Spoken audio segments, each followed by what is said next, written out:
This administration today, here and now, declares unconditional war on poverty in America.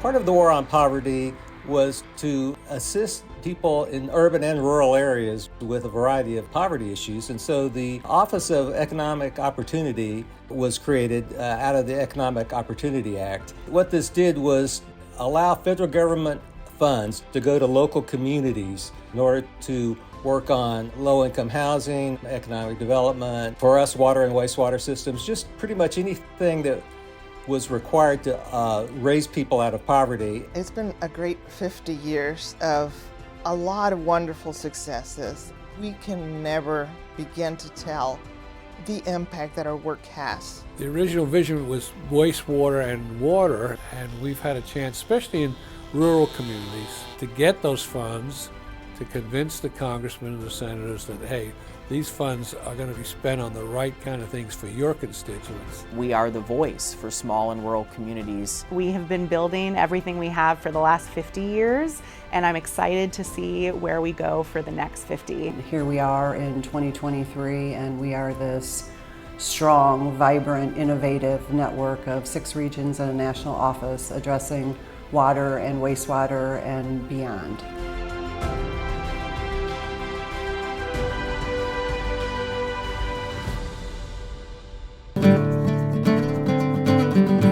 The groundwork for the creation of the Rural Community Assistance Partnership was prepared in the 1960s. As the U.S. economy grew to new post-World War II heights, many Americans in rural, urban, and indigenous communities found themselves left behind. In the wake of Lyndon Johnson's declared war on poverty, Congress created the Office of Economic Opportunity, headed by American diplomat, politician, and activist Sargent Shriver. As a result, new nonprofit organizations emerged across the United States, focusing on rural, urban, and indigenous development. LBJ knew, because he had actually worked in rural areas before, that it was the rural areas where some of the most significant poverty was, where there was not electrification, which is something he worked on, and in our case, there was at that time, and still to this day, communities that don't have water and wastewater service. RCAP actually started in the early 70s, not as RCAP, but several different regions, including the Virginia Water Project, were working on providing water and wastewater to rural, economically disadvantaged communities. In the early 70s, these regions started learning about each other's work and the similarities between the work they were doing. Cabell Brand was a gentleman from the Roanoke Valley in Virginia that started probably the initial organization that worked with rural communities on water and wastewater issues. And Cabell Brand saw in his part of Virginia that communities needed water and wastewater services. It's hard to elevate people out of poverty if you don't have a community that's supplying water and wastewater service. So Cabell Brand was sort of the founder of that, created what became known as the Virginia Water Project, which was a recipient of funding through the Office of Economic Opportunity. He's in many ways sort of the founder of the whole movement, and was instrumental in sort of forming a community action agency that became the Virginia Water Project and started the whole national program. In 1966, there were 278,000 families in Virginia with no indoor plumbing and no running water on their property. So we started a demonstration water project and got a grant from the Ford Foundation to test this idea. What we found out was when you brought water to people, economic development started. People started putting roads in and infrastructure, and people started building houses. So this caught on with the state legislature, and our demonstration water project eventually became the Virginia Water Project, and the Virginia Water Project then became the National Water Project. By the 1970s, RCAP predecessor organizations recognized the need to work together. The Southeast Rural Community Assistance Project, or RCAP, began as a pilot project bringing safe drinking water to Virginia's Roanoke Valley. Cabell Brand's Total Action Against Poverty, or TAP, fostered the program, which then led to the Demonstration Water Project, a spin-off from TAP. In 1975, the federal government authorized the Demonstration Water Project to go statewide, forming the Virginia Water Project. By 1979, the name was changed to the Southeast Rural Community Assistance Project, or RCAP, which is now part of the Rural Community Assistance Partnership. The TAPs, which work for all of the RCAP network, are called Technical Assistance Providers, and TAP, Total Action Against Poverty, is the organization that is still in business and helping low-income communities. So with that, our TAPs and TAP itself, which Cabell started, they're both instrumental in helping people who need a voice, people who need advocating, people who need someone to hold their hand. And that is what our TAPs do here at RCAP. We work with communities for long term, over 30, 40 years, to get them to where they need to be. In Ohio, the WSOS Community Action Commission, based in Fremont, served a 4-county area in the northwest part of the state. In 2018, WSOS rebranded and changed their name to the Great Lakes Community Action Partnership, serving the entire Great Lakes region with an array of projects including water and wastewater, child development, family services, senior programs, community and economic development, housing, and energy. The Midwest Demonstration Water Project was incorporated as the Midwest Assistance Program, or MAP, in 1979. They hired Keith Brasulius as the executive director.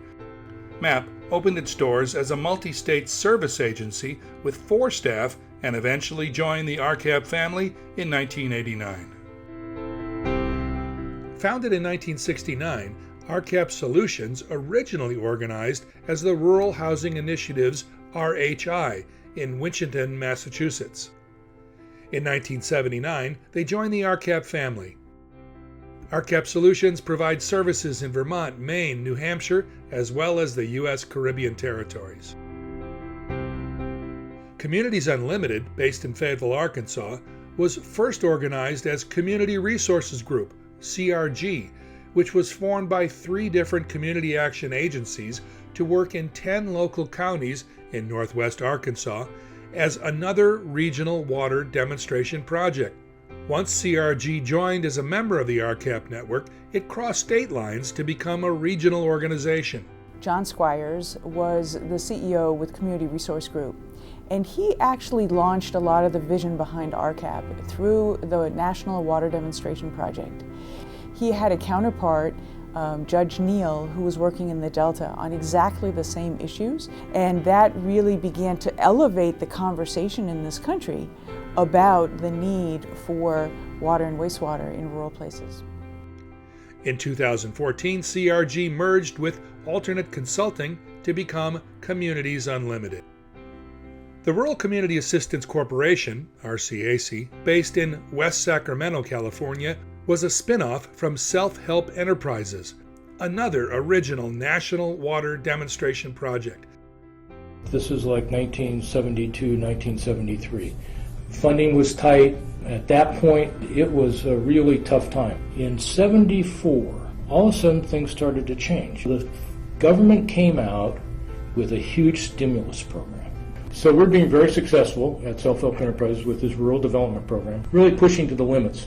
And then you had Farmers Home Administration coming in saying they wanted to create this concept of a regional group to do technical assistance. So March of 78, we sort of started talking about this concept of maybe spinning off this separate entity to go and do this community development stuff broader scale. The board approved the creation of RCAC.